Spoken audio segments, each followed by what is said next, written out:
हुसैन से नबी कितना प्यार करते थे, आप इससे अंदाजा लगा लीजिए कि एक मर्तबा इमाम हुसैन रज़ी अल्लाह ताला अन्हु किसी वजह से बेचैन हो गए थे, बेकरार हो गए थे, तो आंखें नम हो गई थी। इमामुल अंबिया जैसे हजरत फातिमा के पास आते हैं, कहते हैं फातिमा मेरे हुसैन की आंखों में आंसू ना आने देना, क्योंकि जब हुसैन रोता है तो दर्द मुझे होता है।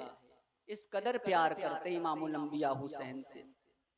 इमामुल अंबिया मस्जिद नबवी में बैठे हुए थे, एक तरफ उनका नवासा हुसैन, दूसरे तो उनके खुद के शहजादे हजरत इब्राहिम रज़ी अल्लाह तआला अन्हु।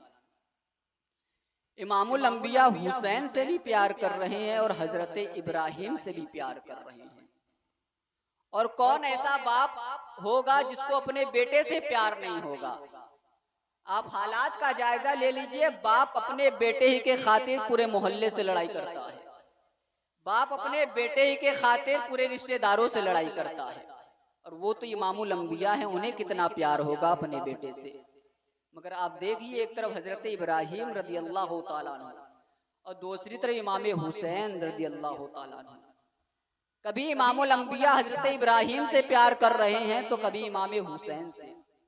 इतने में हजरत जिब्रील अमी हाजिर होते, कहते हैं या रसूल अल्लाह अलैहिस्सलाम, प्यार तो आप दोनों से कर रहे हैं, लेकिन आपको एक को रखना होगा, एक को देना होगा।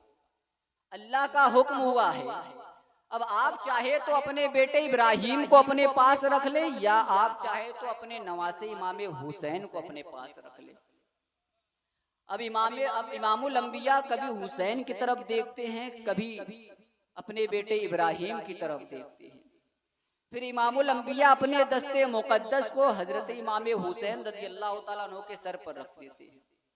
हजरत जिब्रील अमी समझ जाते हैं कि इमामुल अंबिया अपने नवासे हुसैन को अपने पास रखना चाहते हैं। और फिर दिन गुजरता जाता है, हालात बदलते हैं, हजरत इब्राहिम रज़ी अल्लाह तआला अन्हु की तबीयत नासाज होती है।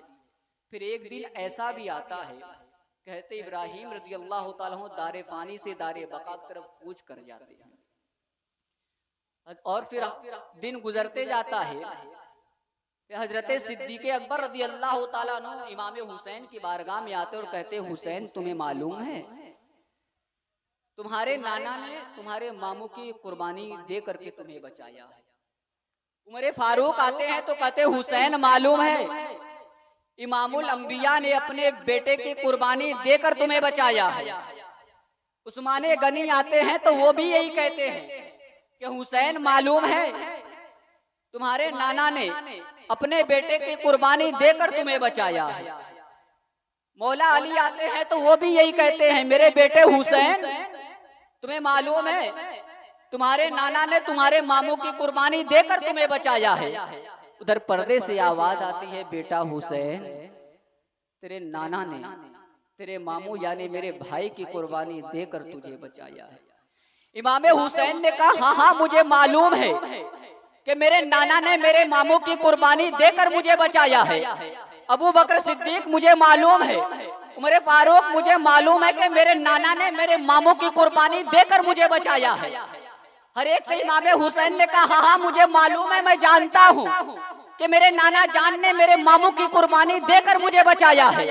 अभी ये बात कर ही रहे थे कि काबे की अजमत, कुरान की हुर्मत, इस्लाम का वकार, मुस्तफा की सुन्नतें इक्तिदार के खंजर से जब घायल होने लगे, इमाम हुसैन फौरन इमामुल अंबिया की बारगाह में जाते हैं और जाकर कहते हैं नाना जान आपने मेरे मामू की कुर्बानी देकर मुझे बचाया है। नाना जान आज आपका ये नवासा, आज आपके बेटी का ये बेटा, आपका ये हुसैन काबे की अजमत को अपनी जान की कुर्बानी देकर बचाएगा, कुरान की हुर्मत को अपने खानदान की कुर्बानी देकर बचाएगा, आपकी सुन्नतों को अपनी कुर्बानी देकर बचाएगा। इमाम हुसैन ने सिर्फ कहा ही नहीं बल्कि करके भी दिखाया।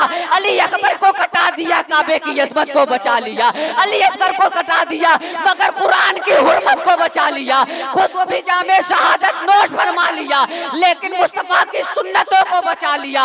अरे तभी तो किसी शायर ने क्या ही खूब कहा है कि कुर्बान खुद को करके मुसल्ला बचा लिया। अरे सर दे दिया हुसैन ने, सजदा बचा लिया और रोजा दीने मोहम्मद की अजमत है। अरे तन्हा मेरे हुसैन ने क्या क्या बचा लिया।